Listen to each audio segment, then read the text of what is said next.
the Vidura has started in the beginning chapters of Canto 3. Since then, Maitreya Muni has been explained the creation of Brahmaji in detail, right?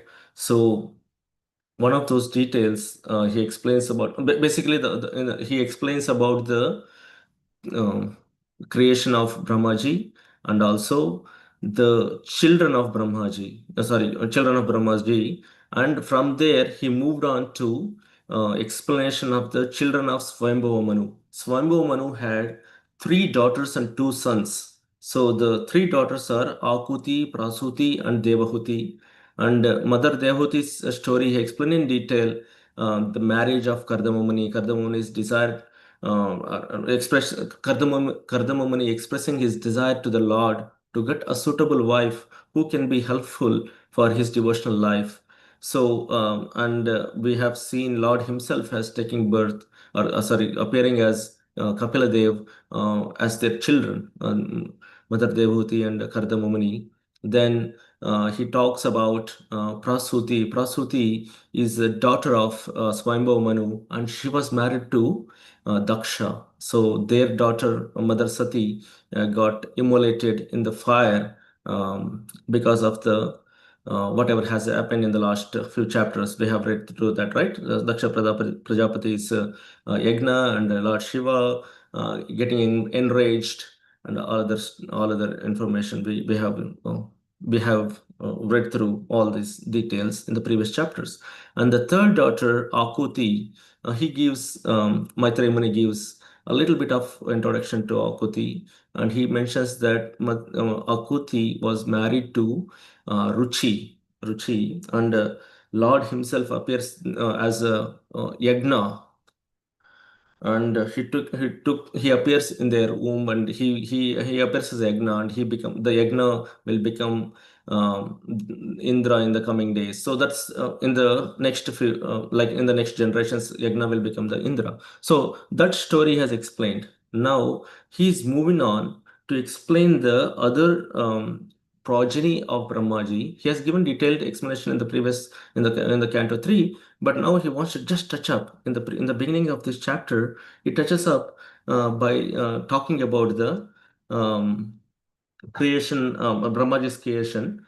So he says in the first verse, it talks about Brahmaji's Urdhva children. Urdhva children are the children who are never married. They are Naishtika Brahmacharis, meaning they haven't ever married to anyone. Their only goal was to serve the Lord, to be in the devotional service. So, like that, the four sons, Sanaka,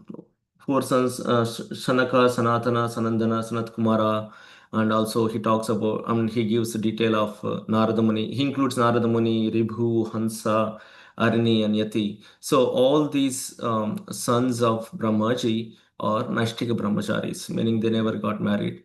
And he moves on to explain about the another set of the children of Brahmaji. So those children are in the negative side, right? Brahmaji created good, Brahmaji created bad elements also in this universe or in this material manifestation. So that bad set, he starts with he created a religion, right? A dharma. So what is a religion means anything what you do against the will of the Lord. Right? What is dharma? Savai pumshan paro dharmo yatho bhakti radokshaje. The activity or the dharma which generates or which um, imbibes the quality of surrendering to the Lord, Adokshaja, the Supreme Personality of Godhead, Krishna is dharma. But anything else other than that is adharma or irreligion. So Brahmaji generates a religion or creates a religion, or a religion takes birth from Brahmaji, right? This religion is married to Mrisha. Mrisha is false city, right? Uh, so even though they both are created by Brahmaji, in the next couple of verses, Srila Prabhupada gives a beautiful explanation of how can a brother and sister marry here? right? Because it was created, they both were created Brahmaji, meaning they are siblings, right? How can siblings get married? So when it is said, um, Srila Prabhupada explains in the purport that adharma means which is irreligion. When the irreligion is already there, meaning which is not an approved process, so that is then what to talk about, the sanctions as a religiosity here, right? It's a religion. So what do we expect from a religion? We will expect all the bad things, all the things which we are not supposed to have, right? So that's what Srila Prabhupada mentions in there. So that irreligion marries the falsity, and they both give birth to dhamba or bluffing, and maya. Maya means cheating here. So the bluff. What is the meaning of bluff? Bluff means you are showing off which is not you are. So basically, if there is some identity, if you are one person, you're showing off something. For example, let's take someone is not rich, right? He was just poor. He doesn't have that much money, but he's showing off as if he is rich. Someone is not a devotee, but he's acting or showing off as a devotee. He's not a devotee at all. Has no inclination towards Krishna, but he's acting as if he's a devotee of Krishna. So that is damba, that is bluffing.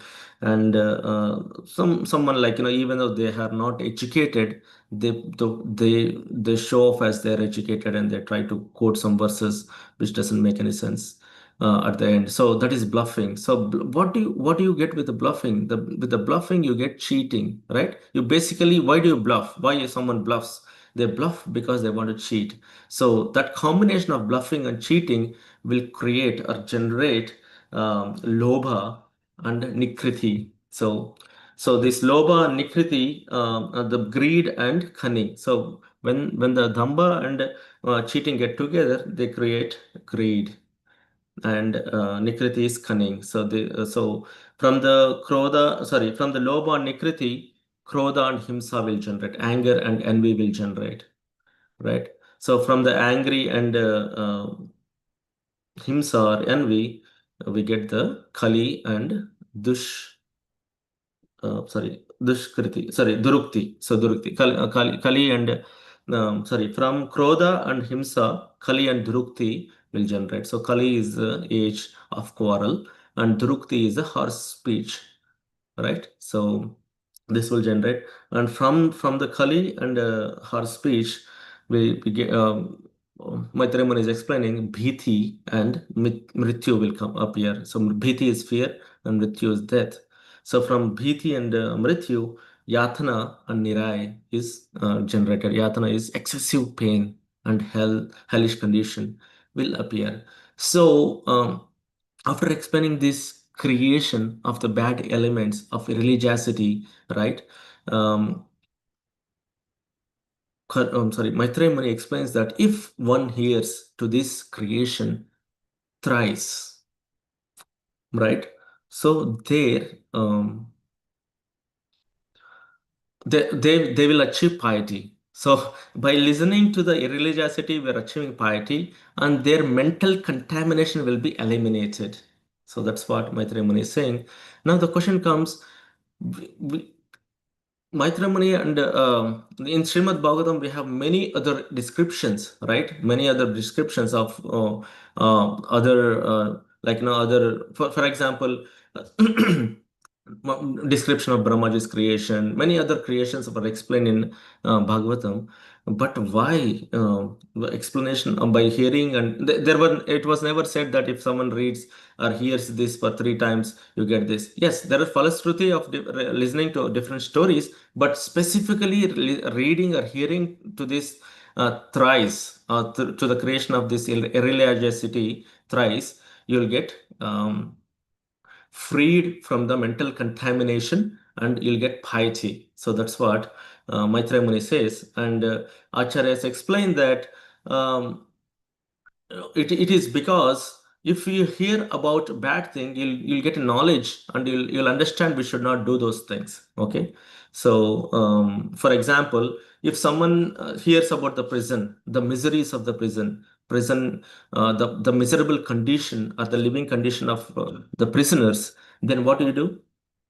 The effect of that will be, if you hear about that, or if you read the news about that, you eventually don't want to go there, you eventually don't do the bad things, right? So that's why it is like acharyas say that, that's why it is said here that when you hear to this bad creation, the religiosity, we don't get conditioned, or we don't get our we get piety, and we lose the I mean the mental contamination will be cleared. Okay, so then he slowly steps forward and he talks about the Brahma's next creation. Sorry, Swayambhav Manu. So Brahma's creation was Brahma's son was Swayambhav Manu, and he already spoke about Swayambhav Manu's three daughters, right?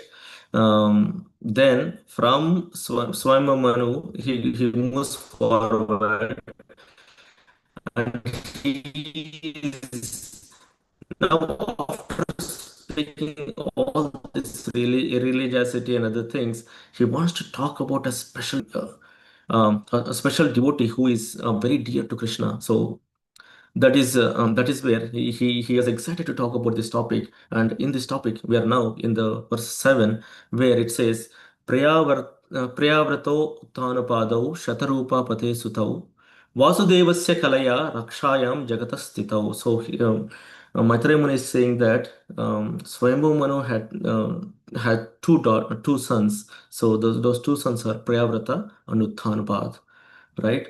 So in this canto, we talk about uh, Uttanapad, but Priyavrata's story is narrated by Sukadev Goswami directly in the next canto, in the fifth canto. Fifth canto is about Priyavrata Maharaj, and Priyavrata is a very good devotee of the Lord. And so, even though Priyavrata is the elder son of Swayambhava Manu, he doesn't want to rule the kingdom. He wanted to become a brahmachari, Naistik brahmachari. So he moved out of the kingdom, and he was practicing austerities to achieve the Lord, or to to pacify the Lord, or to please the Lord. So that was Priyavrata, and that Priyavrata. Um, the story of Priyavrata will come in Canto 5, but I want to give, because his name is here, so I want to give a little description. So when this Priyavrata was out, but there was no one to rule, then the little brother Uttanapad was given the kingdom. He was made the king of this universe, because Swayambhu Manu is the king of this creation. So Uttanapad was ruling this universe at that point of time. So Uttanapad, who are they? These two are the sons of Swayambhu Manu, and their mother is Shatarupa. Shatarupa, we know that. So Shatarupa Pate Sutau. So these are the Shatarupa Pate means the husband of Shatarupa is Swayambhu Manu. So they are the sons of Swayambhav Manu. That's what it's saying. So what is the specialty of these two children?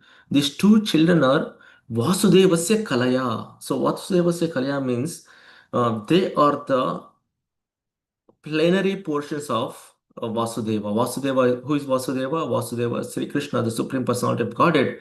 So they are empowered to rule the kingdom. So they were the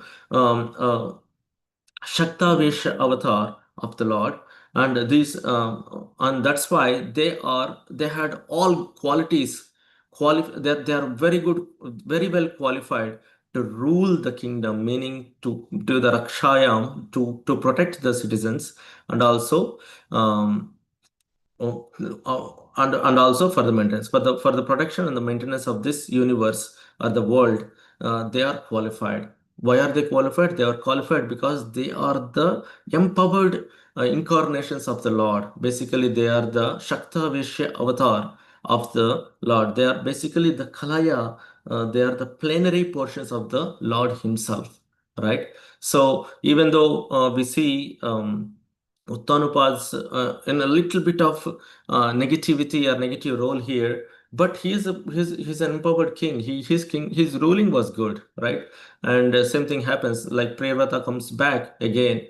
Even though Priyavrata said he didn't want to rule the kingdom, he wanted to become an Ashtika brahmachari. But then Swayambhu calls him back, and Brahmaji calls him back, saying that, after Dhruva Maharaja's ruling of this universe, he was called back, saying that there is no progeny and you are the only one left here. So Priyavrata comes back after Dhruva Maharaja's ruling of this world, and he rules his world excellent. There is a good description of how he has maintained this universe in such a wonderful way. So those descriptions are always there. They'll come in Canto 5, and we'll hear about that. Okay, so why is it important to rule the universe? What is the role of a king, right? So if you see, the king is empowered. The king should be empowered. If the ruler or the king or the emperor is not qualified enough, then that is not dharma. Basically, the dharma will not sustain in that kingdom. So if anything happens, any bad thing happens to the citizen, I'm not talking about citizens, I'm talking about a single citizen, that is a responsibility of the king. If there are no rains, it's a responsibility of the king. If there are no if there is no food, it's a responsibility of the king. If there's a drought, it's a responsibility of the king. Even we have heard that, right? So Janaka Maharaj, he was ruling the kingdom, and there was a drought, severe drought. People didn't have food to eat.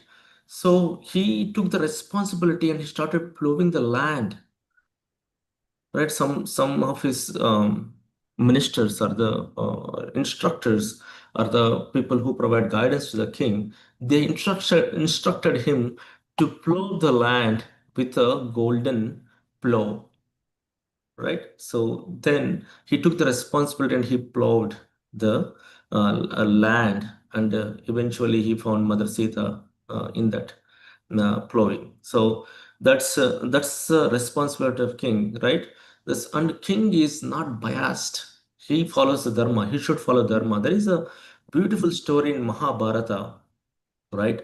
There was a king named Shibi, and Shibi, he comes under the Solar dynasty. He is the Purvaja, or the predecessor of Rama, Lord Sri Ramchandra. So when Shibi was he was a very um, he used to take care of every creature in his kingdom. We're not talking about the human beings. We're talking about every living entity in his kingdom were living peacefully, and he was taking care of that very nicely to ensure that there is no adharma or no irreligion, so he wants to he was ruling the kingdom very religiously to ensure that everyone is covered, okay, everyone is protected. So that was his policy, that every living entity should be protected. So to test this out, his glory was well known, and to test this out, Indra and Agni, they want to test how far King Shibi can go to protect the citizens, right? So Indra became a hawk, and Agni became a dove. Okay, so dove, we know the dove, right? So um, Agni, and when the test started, Agni, he came running, huffing, and like scared and frightened. He came, entered the palace of King Shibi, and that doe in the form of doe, he just fall on the lap of the king, and said, "Oh, noble king, please protect me. Please protect me from my hunter. And there is no hope. You are the king of this kingdom. I'm the citizen, or I'm the part of this kingdom. So you have the responsibility to protect me." Then King Sibis said that, okay, um, um, I'll give full protection to you. He promised that I'll give you full protection. So just be here with me. Then right after saying that, a hawk, Indra in the form of hawk, he swooped in And he came to the king and he said, King, give me the dough back because that is my food. I'm a predator and my natural food is dough. So you cannot hold the dough in your custody. So give it to me because I have to eat. If you don't give the food, I mean, if you don't give the dough to me, then you are snatching the food away from me. You know what I mean? So uh, look at the words of Indra in the form of hawk. In the form of hawk. So hawk is saying that if you don't give the dough, basically you're snatching the food from me. So as a king, you should protect me also, right? Tulsi So तुलसी तुलसी किसमें इसमें धोना so पड़ेगा ना उसको धोना धोना है Haribol, right? So the king was king had to now the question is like now king has to take had to choose whom he has to protect. Is he going to protect doe by protecting the doe from the hawk, or is he going to protect hawk by giving the doe to him as a food? So he was in a dilemma. Then he said that, okay, you want food, right? So that's fine. You take the weight, whatever the weight of the dough is, you take that meat out. I'll give I mean, I'll give that from me. You want a meat? I give the weight of the dough from my body. So he started cutting and then they arranged balance, right? No, the weighing balance, and they said, okay, one side it was dough, the other side it was the meat of uh, it was a meat of some scriptures say that he cut it and he has given that to show he has really cut the meat from his body and he placed it in the balance. But some scripture says that the moment he was about to cut, it was stopped. But anyway, but just to continue the story, so this King Shibi he was cutting his body, different parts of the meat from the different parts of his body to match the weight of the dough, but the dough is growing heavier and heavier because it's Agni. They were taking test. So then he was almost cutting each and every part of the body. Eventually, King Shibi just jumped on the balance and said that just kill me and eat everything from me. Then Indra and Agni they appeared and they gave a boon to him, saying that this is the religiosity, this is the responsibility a king should always handle. This is the responsibility a king should have. And they appreciate him and they gave him they gave him the Swargaloka and other things. So that's another part. But what I'm trying to say is like the kings are responsible. The responsibility of the king is always there. They go to any level. We have in the same lineage of solar dynasty, we see that Rantideva, he does the same thing. He didn't have food. He never procured anything. He was always dependent upon Krishna's will, and whatever comes in his way, he first gives out to others, then he eats. So he was fast. He didn't have food for 48 days because there was no food. The moment he used to get some food, someone or other comes and takes away. But eventually, that Rantideva, after 48 days, he gets some food, and that food then again the test happens. Say there is a brahmana comes in and he gives half of that food, then again another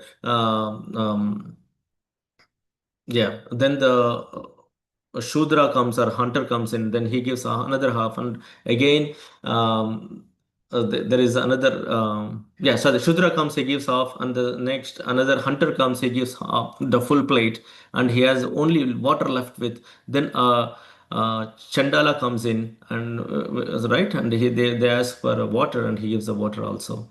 So 48 days he was fasting. There was no food. Finally, he got a food, a bowl of with a bowl of water. He gave the food, he gave the water, and he was left with nothing. So that is the level of sacrifice a king has to make. So that is what is the power of a king, and that is what we will see from Prevrata and Uttanapad because they are the plenary portions of Lord Himself. So we will discuss about their details, especially from Uttanapad. We'll talk about Dhruva Maharaj's appearance, the glory of Dhruva Maharaj for next 3 to 4 chapters, and in Priyavrata story will be explained in Canto 5. Okay, we'll stop here. Srila Prabhupada ki jai.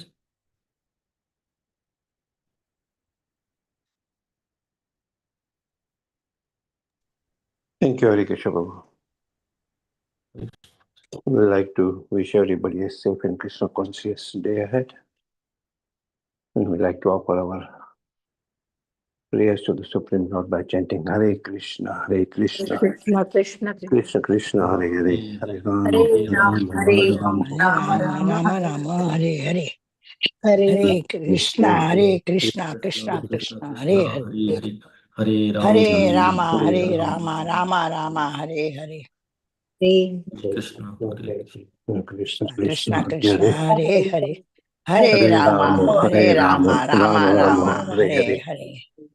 Hare Jai Singho, Jai Singho, Jai Jai Singho. Adesha Jaya Padma Mukha Padma Singham. Ugra Vishnu Sarvatam Sarvatam Tum kam Ugram Nityam. Nrsimha Bhagwan ki jai, Prahlad Maharaj ki Prahlad jai. Maharaj ki jai. Jai. Let's offer our humble obeisances to all decimal Vaishnavas. Vanchakalpatarubhyascha kripa sindhubhyeva Patitanam patitanam Pavanebhyo pavanebhyo Vaishnavyo Namo Vaishnavinda ki jai. Jai Jai.